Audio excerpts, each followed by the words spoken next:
319. 319. Set. 319. Set. Hello, Packers fans. Welcome into the Green 19 podcast from JS Online and PackersNews.com. I'm Kassidy Hill, joined as always by Tom Silverstein and Ryan Wood. And guys, back in our office. Feels like it's been a while since we've been in here.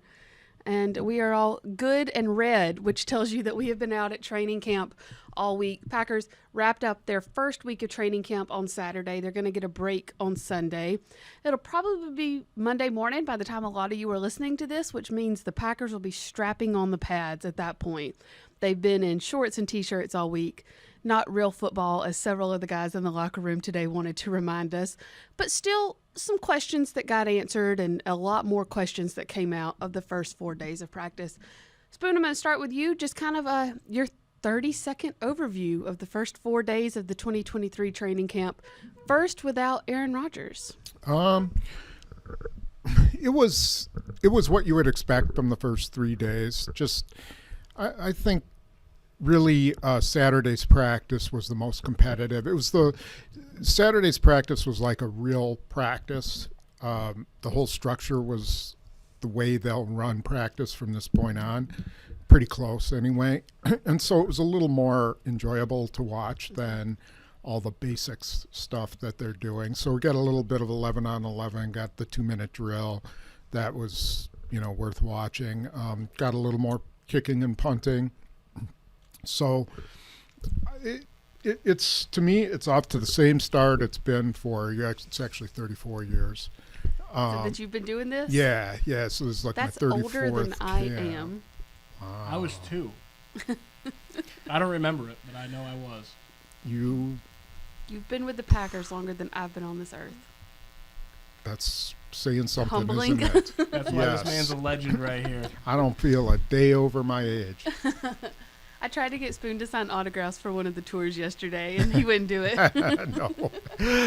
No, but so it's pretty typical. I'm ready for them to put the pads on and see a little bit of something else.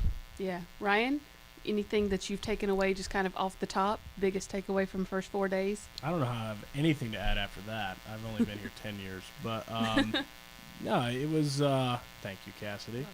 It until the 2-minute drill got going today, it was basically glorified OTAs as it is every year. First day in pads is Monday. That's when camp really starts.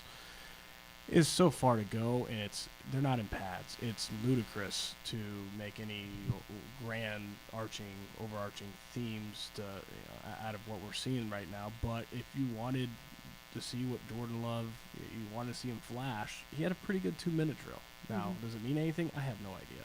But it's better than having a bad 2-minute drill. He looked pretty good. He had a tremendous ball to Samori Toure on 3rd and 3 for 33 yards against Rasul Douglas and Darnell Savage down the left sideline. It beats the alternative. I mean, we can only evaluate what we've seen right now, and that's what we've seen. So he had a pretty good day for himself. Let's start with the 2-minute drill and work backwards. Why not? Let's go this the wrong way. Jordan Love's 2-minute drill did not end in a touchdown. That was a little bit more on Luke Musgrave than on Jordan Love. How close was it? I was standing right there at the pylon, and it was pretty close. I was like 3 yards to the end zone side, and so I'm not down the line. But when Luke Musgrave caught that, it looked to me like he was basically right on the goal line. Like I don't know. Do you have a better look at it? I think he got his foot in the end zone, but the ball was outside the goal line. So it never got it over the goal line from what I could tell. It was in front of him. And that's the second time that's happened to him this week. He got stuffed by Jair Alexander at the goal line. So that's, maybe something he needs to think about going And that's forward. what I wanted to kind of touch on. Is that just a rookie thing? As you said, got stuffed by Jair. That was a big hit by Jair earlier in the week. Today, Rasul Douglas didn't necessarily, keep him out. He just aligned his body in such a way that Luke Musgrave would have had to go around him, and he didn't. Yeah, he didn't go. Thing? He didn't go through them, and maybe with pads on, he goes through them and catches it, and maybe that's what he's going to have to do. I don't know, but somehow when you're that close to the end zone, you got to get in, and it was 3rd and 1 with 2 seconds left in the game. So yeah, he needed to get in there somehow. He needs to find a way. So it sounds like you're saying it was to you was more on Musgrave than Love there. Well, it wasn't on Love in any way. Right. It was either Rasul Douglas made a good play or Musgrave didn't do enough to get in the end zone. That was my feeling. That was my same take. The ball was exactly where it needed to be. I mean, really, the entire 2-minute drill was impressive. He followed it up with a good slant to Romeo Dobbs for 9 yards, and then he put the ball right on the goal line for Musgrave. That's a learning moment for a rookie tight end, and we talked about that coming into camp, right? I mean, those things happen the first week of your first camp. He's talked about the being short against Jair Alexander. He said he needed maybe be a half revolution deeper on his route there. The route depth was pretty close to where he needed to be, but having a nose for the end zone, that's something that you've got to acquire when you come to the league, and that's how it looked to me as well. And that's something that a tight end should be as an asset to the offense. I mean, all of them, but especially a tight end. Let's touch on some of the other rookies since we're already on Luke Musgrave. This is a massive rookie class, 13 guys. And there are a couple of receivers that we haven't seen on the field at all. Grant DeBose hasn't been on the field at all. Matt LaFleur said this week that it was a back injury. He didn't elaborate too much more, but said, he'll be out there when he's out there. He's losing valuable reps. But he also pointed to Christian Watson last year losing a lot of reps in training camp, and took him till half the season to kind of get there, but he did eventually get there. I don't think his injury is very serious. I was watching him do rehab, and I think they're just trying to, he must have had some back spasms or something, and they're trying to strengthen up his lower back. That's what I saw. For 4 months? 4 months? He's been out for 4 months? He has not been on the field one time. Wow. Rookie minicamp, OTAs, I didn't know minicamp, that. Nothing. Well, that is concerning. He just looked to me like, what they had him doing, that he was pretty advanced. So I guess we'll see. Matt LaFleur even said that it's concerning for Grant DeBose, primarily because he hasn't been out there all offseason. I mean, he likened it to Christian Watson last year, missing the offseason program, missing half of camp because of the knee injury, and then he comes back and he took half a season to get, and then he took off. But you're a rookie receiver, you miss this time, especially with the receiver core as it currently sits. Yeah, and I mean, let's face it, he's not pegged to be a starter anyways. Right. But the kid has some talent, and I didn't realize, of course, if I'd have been at the OTAs, I would have realized that he was. OTAs are voluntary practicing for players and Tom Silverstein. When you've been here 34 years, we'll cover the OTAs. You tell Matt LaFleur when you'll be here. Yeah. But then also Tay Wicks was out there the first day of camp this week, and then we haven't really seen him on the field since. Is that a concern as well, or especially, I guess more than anything, I'm asking, is it a concern in terms of this receiving core depth? He had a concussion, and he's been around the team the last 2 days. Sure so I would suspect he'll be back on Monday. Okay. When they practice. Otherwise, those when you have a concussion, if you're not doing well, they don't let you stand around practice at all. And he's been there the last 2 days. I watched Wicks today during individual drills, and he was standing alone on the sideline, lasered in to what the receivers were doing. So he's taking the mental reps. So he's very locked into practice. Like you said, he's out there. But how long does it linger? Because he's also a rookie, and to me, it's looking like it could be a pretty competitive receiving group. Yeah, you don't want to miss any days. But if he's back for pads, then, no harm done. Another rookie receiver that, to me, has stood out this week is Jaden Reed. He has received a lot of reps with Jordan Love, which is what you want to be doing at this time. Spoon, I know we were talking about the depth chart on Friday, and he seems to be the slot guy for right now. He's no question. He is the number one slot. He lines up with when they go with 3 wide receivers, it's Romeo Dobbs, it's Christian Watson, and it's him. And now they're trying to fast track him because he didn't play slot in college. He was an outside receiver. Since his freshman year. So they are getting him, indoctrinated to that position. It's not a natural position for most guys. But, he's a second-round draft pick. he's expected to be in the mix. And given their receiving core, they don't exactly have a list of veterans sitting there. Yeah, he's number one, and I think they're expecting him to play a lot. Ryan, a decent number, enough to catch my eye, number of end-arounds with Jaden Reed this week. Is that something to get excited about if you're Packers fans? I don't think there's any question he's going to be the primary fly pre-snap motioning receiver. It's what you want in this offense out of the slot receiver position, and it's different than what they've had. It's a little different seeing Jaden Reed do it than Alan Lazard coming around the end. Alan Lazard did a lot of good things, but he's not your prototypical end-around jet motion receiver. It's not a 4.45 like Jaden Reed you need does. a speedy little guy. Yeah, it looks different. So yeah, I mean, is it something to get excited about? Maybe about the possibility of what that could mean, but it's so early. We've got to see what that becomes. And to both of y'all's points, this could end up being a pretty competitive receiving group as roster cutdowns loom and then into the season. I mean, you're Christian Watson, Romeo Doubs, they're pretty much entrenched as your top two. I would have put Samori Torrey there at 3 before this week, but now I might slide in Jaden Reed.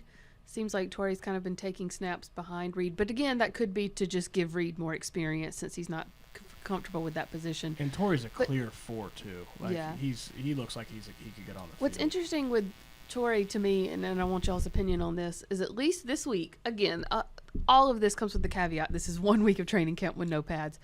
It seems Christian Watson, Romeo Doubs, Jaden Reed, they all have set positions, although they have been using Jaden Reed at other spots just to train him. Samori Torrey is kind of everywhere. Like, is that going to be his role in this offense, or do you want to see a little bit more of camp to kind of figure that out? I think as the clear 4, he's first up. If your 11 personnel is Christian Watson, Romeo Doubs, Jaden Reed, at any of those spots, he's first up on either perimeter or inside. And so, the Packers tell you they cross-train every position, especially receiver. You got to know everything. But it's nice to have a versatile guy in that spot coming off the sideline that he's going to, if he's on this trajectory, he's going to get snaps, and he can get snaps anywhere on the field.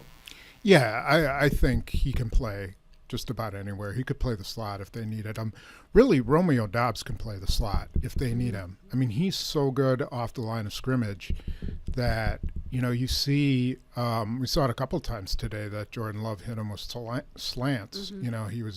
He was just barely extended off the line, off the tight end, and just ran right across the middle, and Love hit him. So I think Doubs could do that.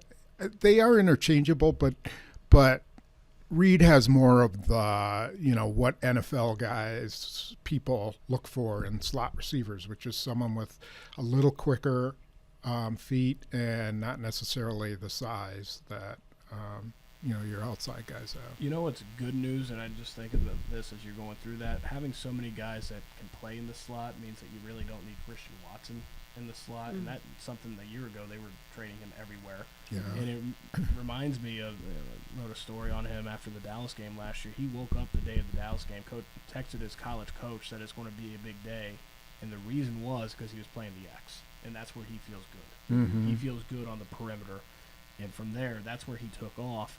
So you've got Romeo Doubs, Jaden Reed, Samori Torrey. You got a lot of slot options. You can keep Christian Watson on the outside of the field. Yeah, I like that lineup. Put Watson at X, Romeo at Y, Jaden at Z. But if you look at that group right now, it all sounds really promising. Yeah, right. Everything sounds promising the first week of training camp. Yeah, come the regular season, I'd be terrified if I was Matt LaFleur. Yeah, because you just don't know. You don't know Right. what guys. Is Christian Watson the real deal? Is he going to be that guy he was who scored 7 touchdowns in 4 games? I don't know. especially when everybody's planning for him now. Yeah. It's. I think what'll be interesting to see is cut down day or right before it, and seeing if they go for any kind of veteran guy at the end, see if they can bring someone in. And what you do know is they're going to have some bumps along the way. Yeah. Devontae Adams' second year if it can happen to him, it can Right. literally happen to And anyone. that's It's not the- going to be perfect the entire way. Yeah. That's going to be the danger, is that this sophomore slump is going to happen to the three guys you're depending on the most in that Yeah. receiver unit. It can go both ways. I mean, Greg Jennings was kind of he had it. You could tell he was going to be a good receiver his first year, but he didn't have a ton of receptions. Then the second year, all of a sudden, you're like, oh, okay, this guy's going to possibly be their top receiver at some point. So that could happen for Christian Watson. That could happen for Dobbs. It's just such a roll of the dice with wide receivers. You just, they're so overdrafted a lot of times, and you don't know for sure. You know who had two of the best? I'm just saying this just to start stuff. You know who had two of the best catches today? Again, they were both on air. Neither one of them were in 11 on 11. But the guy they brought in this week, Crest, Yeah. he had a long one from Love, and then he had a one-handed one over the middle. Yeah. That Malik Heath has got some I like talent Malik too. Heath. I mean, that kid is he's really got good feet and quickness in the short area for a bigger guy. So, but again, we're going to keep talking about how great these guys are, and then we'll find out in the regular season whether they're really great or not. Malik Heath is fascinating because He's going to mess around and make this team. From the OTAs, he got first team reps. Like he undrafted rookie. Yeah. Comes in and he's the early dark horse candidate to be the rookie undrafted guy that makes this roster. That's Malik Heath, and we'll see what he does with it. I have no idea. I mean, it can go either way, but he's in position. Well, you see, guys. I mean, Alan Lazard. He didn't make it his first year, but he did. Make it as an undrafted guy, and those things happen. What works in Malik Heath's favor, in my opinion, is because sometimes that transition from college to the NFL is a reality check for guys. He's coming from Ole Miss under Lane Kiffin. He's probably got the most extensive route tree of any receiver coming out of college in the Packers locker room. Like, that's just that playbook they have to learn there is intense. Let's move on real quick to we spent some time on Luke Musgrave, but Tucker Kraft as well. As between Musgrave and Kraft, they've been giving those two a lot of reps with Jordan Love. We're seeing them use Josiah DeGuara in the backfield a lot as a fullback. That could just be to give Musgrave and Kraft reps right now. Is that sort of the thinking? Well, what stands out to me is that they're rotating all four of those tight ends, Tyler Davis too, with the first team. All four of them are getting a lot of first-team reps the early days of camp, and I don't know if that'll continue. I don't know what's going to happen, but and Luke Musgrave, in terms of reps right now, is clearly ahead of Tucker Kraft. Tucker Kraft had a ice pack on his quad, took a knee to his quad today, got a little banged up. Not a major thing, but he's gotten fewer first-team reps, but they're rotating all four. And Tyler Davis is a guy that he's probably making this team for special teams. So that maybe is the most surprising thing at that position. See how many first-team reps he's got. Yeah, my impression is that Luke Musgrave is high on the list. Like, it seems like a lot of times when they just start out the very first play of the 11 on 11s, he's in the game, and DeGuara's going to be a guy who's kind of a all-purpose. Do they need him to go in motion? Do they need him to be in fullback? He'll be on the field, but Musgrave is going to be. I mean, they're going to develop him fast because I think they think he can be a really good receiver, and you can see that too. I mean, he gets open, so the big thing for him is, can he block and can he deal with linebackers who are going to just mug him at the line of scrimmage? And can he clean up some of the drops, which could just be early camp stuff too? But he's got to work a little bit on the consistency. He can have one day where it's like he's got stickum on his hands, and the next day he can't catch water falling out of a boat. Like you said, he gets open, the ball's there. He can run, man. He can run. Flat I've seen him get open on a couple of routes where you're just like, oh, okay. Yeah. You haven't seen very many of those in your 34 years here, have you? Not since Keith Jackson. Yeah, you don't see a lot. He's Well, the most Jermichael impressive Finley tight end, did that a little Yeah. bit, but yeah, that's not been a Is that the staple most of the impressive Packers. tight end you've seen here? Jermichael Finley. Yeah. Physically. I mean, Keith Jackson was one of the best of all time, or at least of his era, and he was at the end of his career when he came here. But he was still pretty good. Like the dude knew how to get open, and Chimura was really good at getting open too, but he wasn't a downfield threat. Finley was just like, you just looked at him and like, wow, the potential here is unbelievable. Yeah. There you go, Luke Musgrave, something to work towards. One more offensive guy I want to talk about real quick before we switch over to defense. We finally saw him taking reps with the offense today. Keyshawn Nixon was down there. Did y'all catch that? All kidding aside, there's no way they risk that when he's their nickel guy, is it?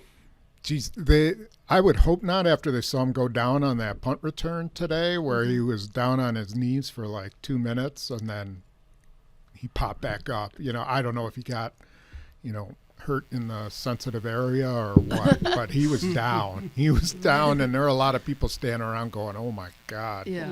So, that's a game changer to this team if Keyshawn Nixon gets hurt.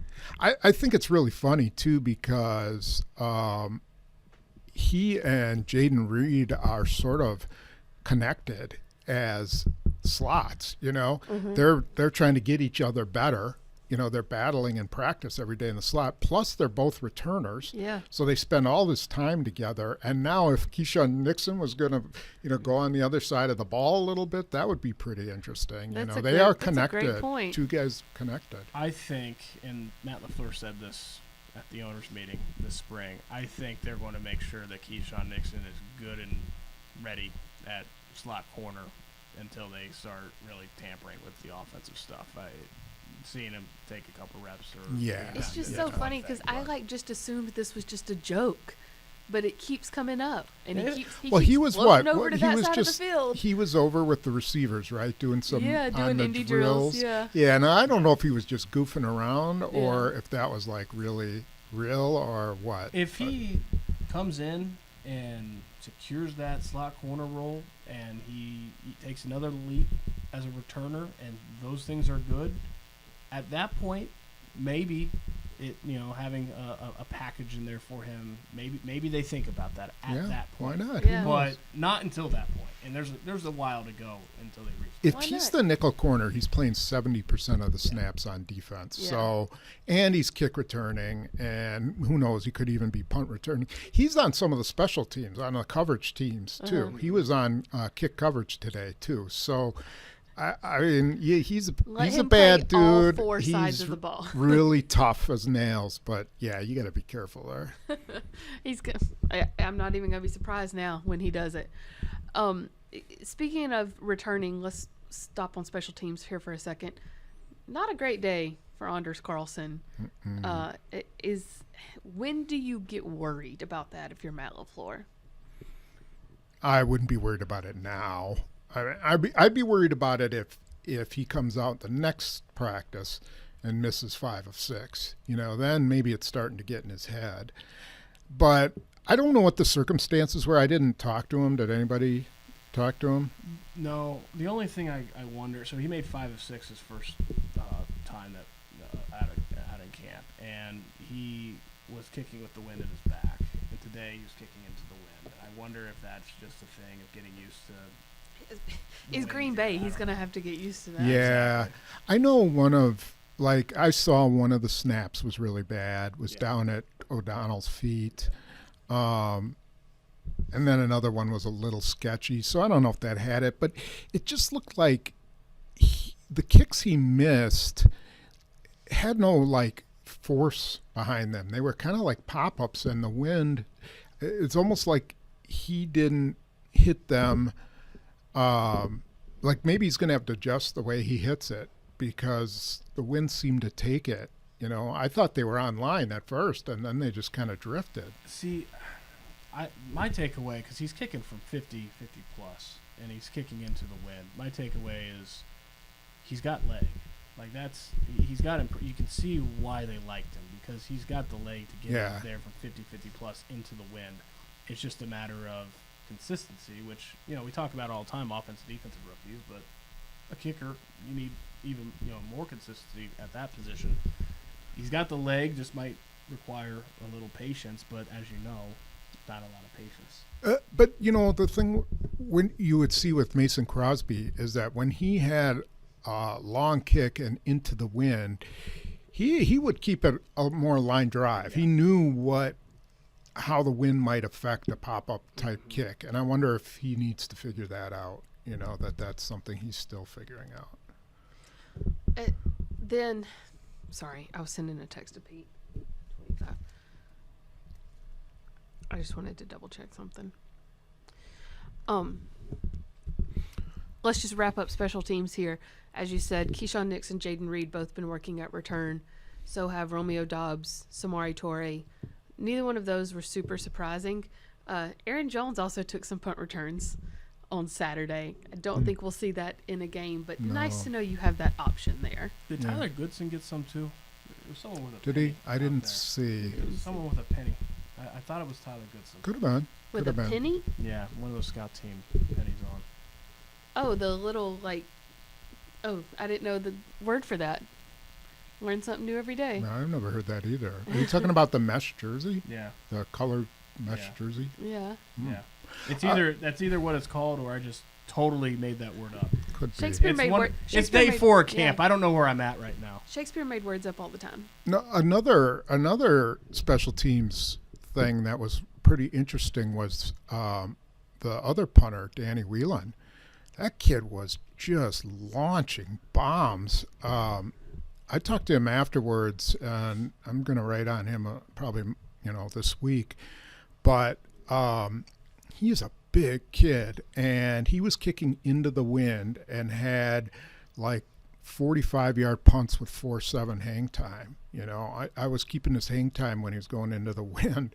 And he was like, "Oh man, I was expecting 5.0, and I'm like, jeez." But he has a big leg. Now who knows? He was the top punter in XFL, and he's someone to watch because the ball comes off his foot. He did not have a shank either. No, he did not. They're switching days, so O'Donnell gets all the punts one day, and then Whelan gets them the next. He's a first-year player. He got cut from New Orleans after a month last year, and there's kind of an interesting story with that. But it's just a guy worth watching. You don't know until these guys get into games. He might go into the first preseason game and shank 4 of them. We've seen that before. But it was kind of fun to watch his balls. I mean, they were popping. You know what else stands out to me about these specialists is between the punters, the kickers, and the long snappers that they have here right now, they could go play 5-on-5 against somebody and take them. I've never seen such a tall group of specialists. Yeah, they're all over 6 foot. They are tall. Yeah, they could have a good big 3 team. They could. Yeah, go like 3-on-3 with all. I wonder 6. if any of them can dunk. Oh, I'll bet you Whelan can. I mean, he's really tall. He's like 6'4". Let's see. Yeah. I have my reading glasses. Are there any of them Get under your readers. 6 foot? No, I think they're tall. all over 6 foot. 6'5". 6'5". A 6'5" punter. Yeah. That's a forward. yeah, he's a big dude. How tall is Carlson? He's like 6'3", I think. 6'4". No, he's 6'5" too. 6'5", which means he's 6'4". Wow. This other kid, Whelan, is like built though. Like he's got the big broad shoulders, and you could tell he works in the weight room a lot. So he could take out a returner. Yeah, he could hurt someone. Yeah. I think this is the most time we spent on special teams in a long time. I know. We'll Dude was switch born in Ireland too, Dude, by the way. you were just telling us so much about this well, dude. you'll know more about it when I write about it because he was interesting. Ireland! I remember them signing him. Does he have an Irish accent? Not really. He came to the U.S. when he was 13, so it's kind of like you could tell a little bit, but not like I've been to Ireland and it was not like he had Can just you do walked an off Irish the boat. accent? No. Here's what I want to know: Guinness or Jameson? Yeah, good question. Yeah. I'll have to ask him. Have to track Or him down. Smittix. Have to track him down next week. Okay, let's jump to defense real quick before we do wrap up. Defense technically has won the day every day this week. That's to be expected a little bit. Except in the first Saturday. week. They lost Saturday, didn't No, they? they won every day. They won again today. Or Saturday. They won again Saturday. It was because it was the 2-minute drill. Oh, you're right.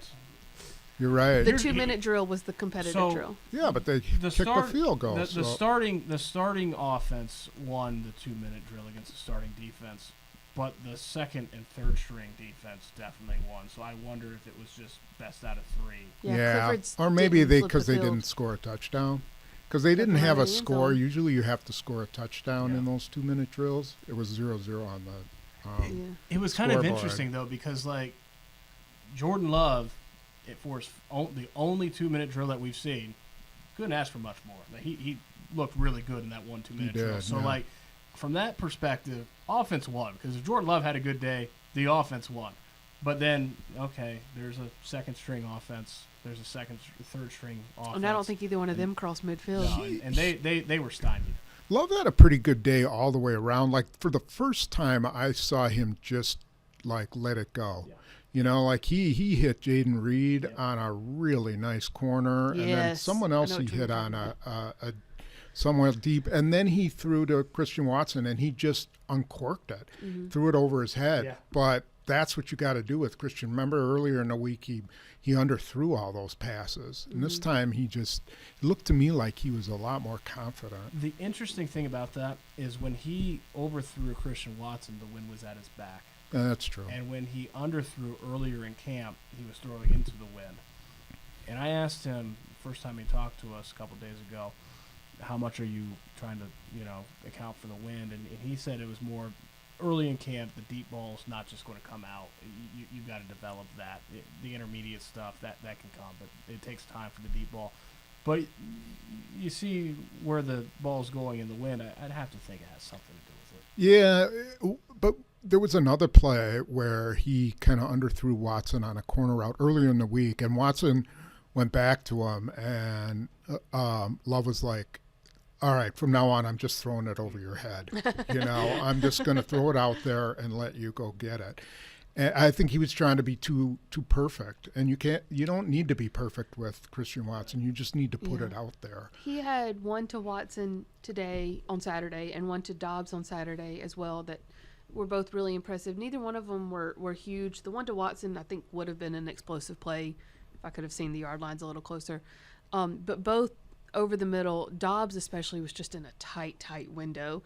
Dobbs has good hands, which helps, but those, at least to me, are almost a little bit tougher than those deep balls because you're fighting against traffic or you're fighting against, tight windows, people closing in, and both that to Watson and Dobbs were just on a rope. Love's bread and butter is across the middle.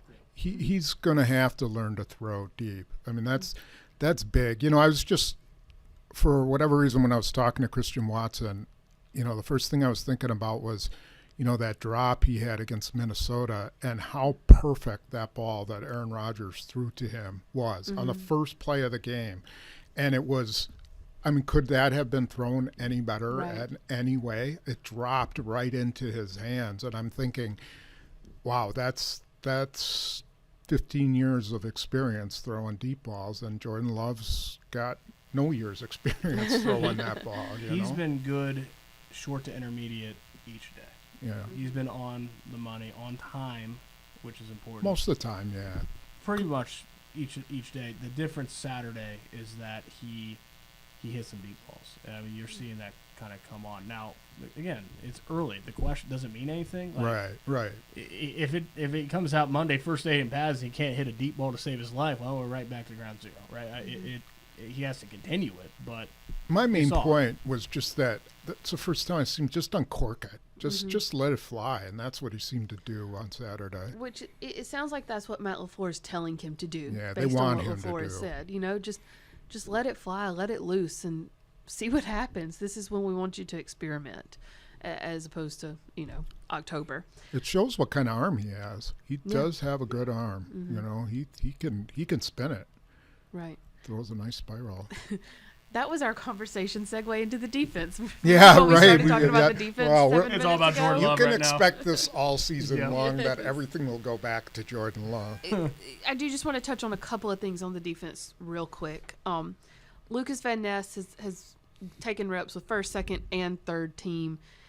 He was asked on Saturday has it been imparted to you how important it is for you to be ready so that Rashawn Gary doesn't need to be rushed? And he was like, yes, that's the plan, for me to be ready week 1 so that they're not worried about Gary. What do you need to see from him? What did you see from him this first week? What do you need to see from him when the pads come on to feel like he could feasibly be ready for week 1? Well, I bet we have similar answers, but I want to see him in the one-on-one pass drill. Let's see how he does against Zach Tom and Yash Nyman if he's coming from that left side. And if he's coming from the right side, let's see how he does with Bakhtiari and Nyman. I just want to see what kind of pass rush moves he has. No, he'd be in the left side. He'll be in going against the tackle. Oh, okay. Sorry. Identical answers. One-on-ones. And it makes me think of, 2019 where Sean Gary came in, and as a rookie, he was wrecking one-on-ones. I mean, you saw that right away. Now, it took time to translate that to 11-on-11. Right. Once people knew all he could do was a power move, then they stopped him. But if you're, measurables going in the draft, awfully similar to Rashawn Gary, one spot later taken in the draft, Rashawn Gary came in and wrecked one-on-ones. I'm very curious to see what Lucas Van Ness does with one-on-ones. Yeah, to your point, Kassidy, he may go up against Elton Jenkins because, I think they're going to use him as an inside pass rusher too. I think that's something I think Gutekunst talked about that when they drafted him, that maybe he could rush inside too. So we may see him take some snaps inside as well. One more thing on defense too. I know you spoke to Quay Walker on Saturday, Ryan. He was asked point blank. I mean, after losing your head twice in games now, opponents are going to come after you. What are you going to do?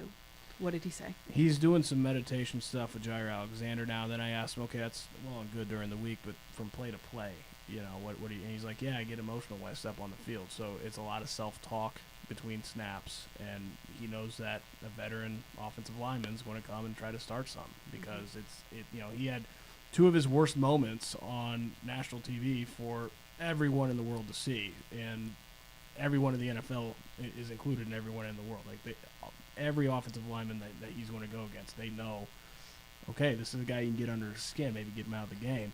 He knows that that's coming.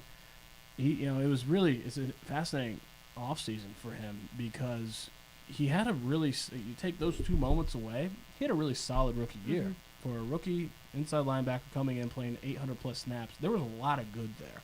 A lot to build on going into year 2, and then the exact opposite of that, he had 2 of just his worst moments.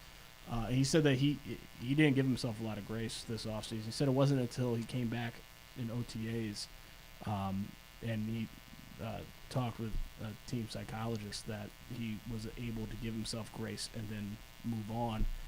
He was hard on himself, and it made it so that it was kind of hard to appreciate the good from his rookie season. But if he can get that under control, there is a lot of good there. I mean, he had a solid first season in the NFL, a lot to like. So it's fascinating. It's kind of a double-edged sword. Yeah, good on the field. It's between the snaps. He knows he's got to do better. Yeah. He was asked about, what do you do when they start talking? He said, I've just got to walk back to the huddle. Just walk back to the huddle. I don't think it's talking that sets him off. I think it's when guys get their hands on him. And I think you're going to see offensive linemen. You know how they like to see who's the last guy to let go? I think you're going to see that all the time with Quay Walker. Guys are going to do that to him, and he's going to have to just keep his cool. He said that point blank. He said he knows he's going to get shoved. He knows it's coming. It's not just the talking. It's the at the end of the whistle, maybe a little after the whistle, that last little contact. Because he's a little chippy. Think about it. Both times, excuse me, in Buffalo, it was a guy who was actually helping him get up, guy on the sideline. And then in Detroit, it was the trainer who was trying to get in there to look at his guy. And he's got to figure that out. I almost wonder if we see them training him during camp with that. Tell whoever he's going up against, keep your hands on him for a little bit longer. I tell Elton Jenkins do it because he's not going to be able to beat Elton Jenkins up at all. He's going to lose that one every time. So that'll be. I'm actually going to keep my eye on that now. That could be interesting to watch. we'll be able to tell a lot more about the defense too when the pads come on. That's what they're looking forward to. But as we said, Well, think you about look like this. you have something think to add. Think about this. How interesting are those joint practices going to be for him? Yes. Because what do you that's a see at great joint point. practices? You see it get chippy to the Scuffles. point of scuffles and kind of fighting, not really. But Travis Kelce threw a punch today in their practice. yeah, you know, if I'm Matt LaFleur, I'm going over to Zach Taylor and being like, okay, we don't want anything to get out of hand, but if you want to give Quay Walker a little nudge, test him out, be my guest. Can I just say that if you throw a punch in the NFL, you should have to sit in the corner with a dunce cap on. Yeah, those helmets are hard. It's so stupid. Yeah. You know, That what hurts. are you doing that for? If you're You gonna know? do it, you have to use your helmet. Isn't that what Myles Garrett did? Yeah. Josh Sitton did that once too. Really? It was a huge scrum, and he took his helmet off, and I swear he slammed it on someone. I can't remember. You know. If you're gonna be stupid, you got to be tough. Yeah. But as I said, we're gonna be able to talk a lot more about the defense once the pads get on too. We have seen some good plays from the secondary, but again, it's a little. Take everything with a grain of salt. Yeah, they won't. week. LaFleur said today, and I thought that was interesting, that he does not want his pass rushers to bull rush anybody. He doesn't want them putting his offensive linemen on their butts in this 3 days, you know, when they're not in pads. So, I mean, what kind of disadvantage is that? There's nothing you can tell, really, from them, from their pass rushing and everything. That being said, he is still fostering competition. We've seen either up downs or sit ups for 3 of the 4 days now when they're doing competition periods. Spoon, you called it a Lombardi era throwback. Yeah. How often have you seen this in your 34 years? Well, I wasn't there for the Lombardi practices, but I've seen and read, you know, the books. It was a brutal exercise to stand there and run in place and then have to get it, you know, go down on a push-up position or on your belly and then get back up and keep running. And I mean, we should get Cliff Crystal on here, you know, and he can tell us what it was really like. But I've never seen that in a practice. It's almost like a college thing. Yeah, To yeah, do it that is a college offense versus thing. defense, whoever wins the day. And granted, they only have to do so. Offense has lost the three competitive periods this week, which is why they've had to do the up downs. They have to only do 10. Yeah. It's not like they're doing 50. And plus, they like cheat. Like Yeah, they're like Josiah taking DeGuara a is like little- doing a total cheat move. Yeah, when and he they're does they're his. almost on the way back down by the time they get up. The ones I've seen that the Lombardi guys had to do, I mean, they have to get straight back up, Yeah. and keep jogging, and then they go down. Okay, then get all the way back up and jog in place, and then go down. You know, it's like these guys were cheating. That being said, does it still help sort of like ignite some competition that you need during camp? I don't think anyone wants to do up downs, even if you are doing half up downs.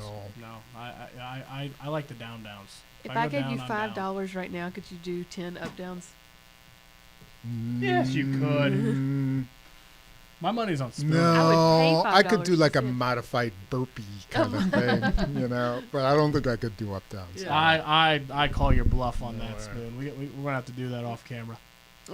Well, we will be back next week, and we will have another podcast recapping next week of training camp. And as we said, the pads go on Monday. It's when the real football starts. They'll have a week here in Green Bay before going to Cincinnati the week afterwards. So it will be exciting to see, and we will be here for you every day. So make sure you're following the live blog on JSOnline and PackersNews.com with live updates from practice. Pete Doherty has his insider every day after practice as well, and then we will all have a variety of stories to recap for you from practice and the locker room as the Packers continue on through training camp. Guys, any final thoughts? Do you have anything you want to use your 30 seconds for, Spoon? No.